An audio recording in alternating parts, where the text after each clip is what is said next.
Comment passer de 0 à 150 000 dollars par mois en l'espace de moins d'un an? Moi j'appelle ça une stratégie du parasite. Ça peut se résumer à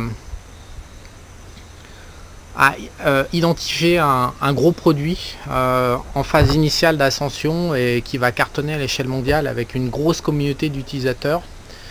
Donc ça peut être par exemple l'iPhone, l'iPad, ça peut être des applications informatiques, ça peut être je sais pas, un nouveau Windows, ça peut être tout et n'importe quoi, un jeu vidéo, ça peut être les casques de réalité virtuelle, ça peut être voilà tous les produits qui vont cartonner et qui apparaissent sur le marché. On sait quand c'est gros, quand c'est petit. Et ces gens-là, ils sont spécialisés sur l'art de développer des produits annexes pour les utilisateurs de ces produits initiaux. Mais généralement, ce qui se passe, c'est que les compagnies qui sortent des hits mondiaux comme ça, ils arrivent avec un produit donc de qualité mondiale, mais ils n'ont pas toute la gamme autour. Comment dire? Pour illustrer ça autrement, récemment, je lisais l'analyse d'un journaliste américain qui expliquait pourquoi Apple était moins bien positionné dans le nouveau cycle de technologie actuelle et pourquoi Microsoft et Google étaient en train de revenir dans la course alors qu'Apple a cartonné au début des années 2010 comme jamais dans l'histoire. Tout simplement parce qu'en ce moment, ce qui marche, c'est les technologies ouvertes. Et Apple étant une technologie fermée, ils veulent tout contrôler. C'est pour ça que je ne supporte pas Apple. Ils veulent tout contrôler, le chemin de l'utilisateur, tout le device, le matériel, les softs, tout. Ils veulent tout contrôler. C'est infernal, ça pose des problèmes de non-compatibilité avec le reste du monde. Je trouve ça insupportable. Bon, c'est leur manière de faire, ils ont gagné beaucoup d'argent, en plus ils exigent une prime pour enfermer le consommateur dans leur univers, et ils ont gagné beaucoup d'argent avec ça, tant mieux pour eux. Le fait est que en ce moment, Google et les nouvelles technologies de cloud et compagnie, elles reposent sur de la technologie open source, où les grosses marques comme Google ou Microsoft agrègent toute une communauté de développeurs extérieurs pour améliorer leurs produits, et c'est ce qui leur permet de toucher le monde entier. Et ben c'est le même principe. Pour si on est entrepreneur et qu'on n'a pas d'idée sur quoi faire, il faut identifier l'entreprise phare qui a la capacité à percer au niveau mondial et surfer dans son sillage en créant des choses payantes. Voilà, c'est à peu près ça le principe. Donc il y a plein d'applications à développer par rapport au produit initial sorti par l'entreprise de taille mondiale. Plein tout le temps. Je pense à un Français, tiens, il y a un exemple qui me vient que j'ai vu récemment, un Français qui a développé des boîtiers pour téléphone, des espèces de machins qui fait que le téléphone, vous pouvez le prendre, vous pouvez le jeter comme ça, comme une merde, à 2 mètres de hauteur, et il casse pas, ça peut pas casser. Voilà, donc voilà l'exemple parfait d'un parasite qui a absolument, voilà, il s'est juste dit comment exploiter, comment apporter quelque chose aux utilisateurs des téléphones portables Apple par exemple, et il a créé cette espèce d'entourage avec une matière spéciale issue des chaussures de sport, je crois, et ça marche super bien. Pour lui, il l'a installé à Hong Kong et il cartonne. Voilà, c'est typiquement le produit, c'est typiquement le genre de business qui peut décoller très fort parce qu'il y a une énorme communauté d'utilisateurs et on arrive derrière dans le sillage d'un gros paquebot et ça peut marcher très fort, très rapidement. Donc cet Américain qui est passé de 0 à 150 000 dollars, qu'est-ce qu'il a fait? En fait, il a surfé dans le sillage de Shopify. Je ne sais pas si vous connaissez Shopify. Il y a grosso modo 2 intervenants à l'échelle mondiale aujourd'hui pour faire du e-commerce, sachant que l'e-commerce c'est une grosse tendance de fond. Énormément de gens se lancent à l'échelle mondiale pour faire du e-commerce. Et il n'y a que 2 solutions, grosso modo. Il y en a plein d'autres, mais il y a deux solutions leaders. C'est WooCommerce, qui est un plugin qui se rajoute à WordPress, et Shopify qui est plus une solution intégrée, indépendante de WordPress. Donc il s'est dit, le mec, il s'est mis à surfer derrière le succès mondial de Shopify, et il a commencé à développer des applications. Donc il s'est aperçu, il y a pas très longtemps, il y a moins de 2 ans, il s'est aperçu qu'en fait il n'y avait pas d'application. En fait, quand on a un e-commerce, le gros problème du e-commerce, c'est de rentrer et de créer les fiches produits. Pour des e-commerce qui font 1000 produits, on peut dire ouais, ça prend que 10 minutes, un quart d'heure pour un produit. Quand on a 1000 produits, ça fait 1000 fois un quart d'heure, ça prend rapidement des proportions en temps et en ressources humaines très élevées. Et donc lui, il s'est dit tiens, pour faire du dropshipping, donc c'est quand on vend les produits des autres dans une boutique et on utilise le fournisseur pour faire livrer les clients. Il s'est dit tiens, il n'y a pas d'application pour nourrir un e-commerce sous mode Shopify à partir de Google Chrome, qui est devenu l'un des navigateurs phares, puisque Internet Explorer et Mozilla Firefox sont quand même en train de descendre, puisque tout le monde prend Chrome sur les téléphones portables, ou la solution Apple d'ailleurs avec l'iPhone. Donc il s'est dit tiens, il n'y a pas d'outils pour créer des fiches produits dans un magasin Shopify en automatique comme ça en cliquant sur un bouton. Donc il a créé une application pour Google Chrome qui permet de créer des fiches produits dans Shopify. Voilà, donc il a démarré en gratuit et puis il a commencé à récupérer pas mal de gens voilà, qui ont commencé à utiliser son application, qui lui demandaient toujours plus pour que ça soit plus performant, qu'il y ait plus de fonctionnalités. Donc il a commencé à le développer vraiment sérieusement et il a proposé ça après en mode payant à tous ses utilisateurs qu'il suivait depuis quelques mois. Il a récupéré 5500 clients qui ont accepté de payer un abonnement mensuel pour utiliser son application Chrome.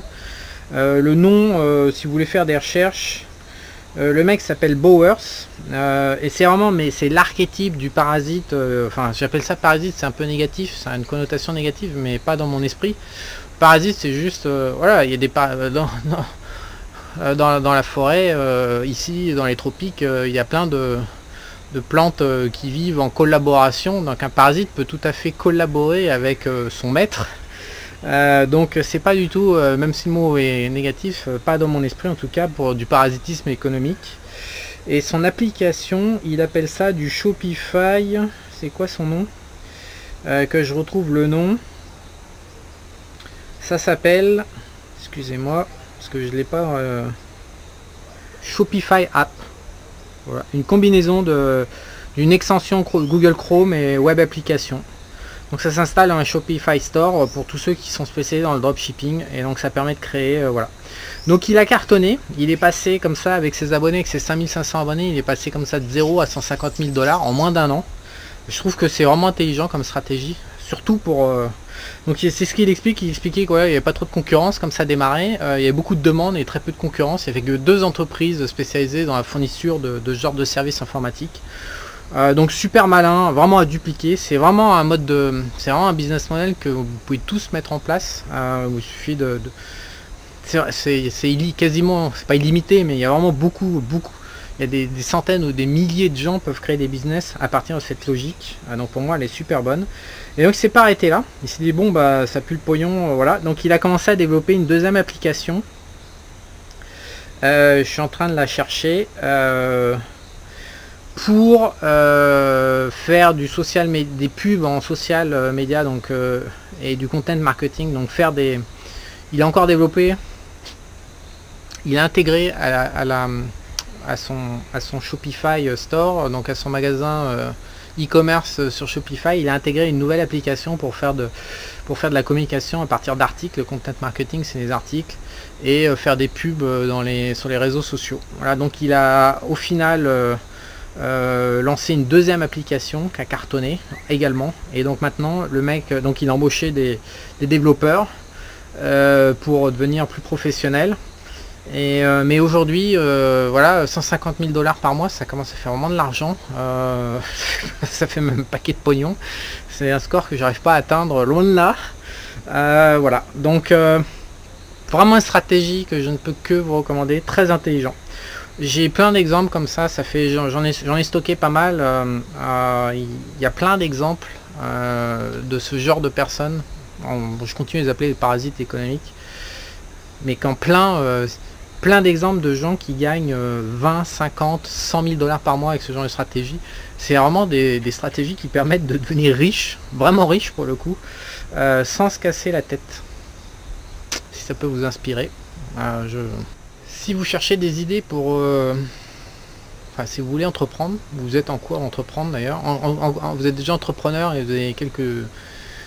Bah, c'est toujours dur de grimper en fait, de passer les paliers pour augmenter les revenus.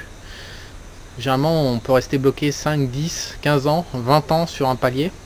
Le palier, c'est vraiment, quand on devient entrepreneur, on démarre entre 0 et 5 000 € par mois. C'est le premier palier. Le deuxième palier, c'est vraiment péter la barre des 10 000 par mois, des 10 000 € par mois. voilà, 10-20 000. Donc généralement pour péter ce palier,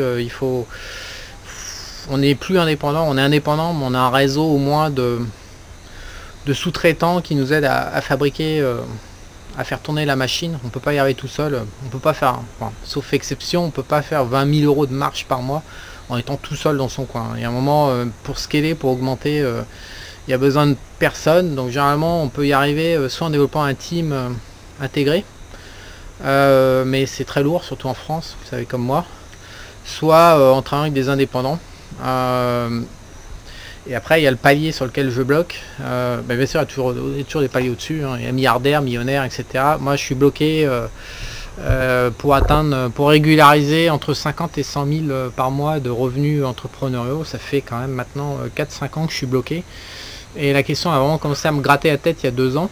Et vraiment là, je me suis mis à fond depuis 2016. Et donc j'ai mis en place un programme Entreprendre. C'est une newsletter. Si ça vous intéresse de les recevoir, c'est gratuit. Je vous mets un lien pour vous inscrire. C'est la newsletter Entreprendre en fait que je propose.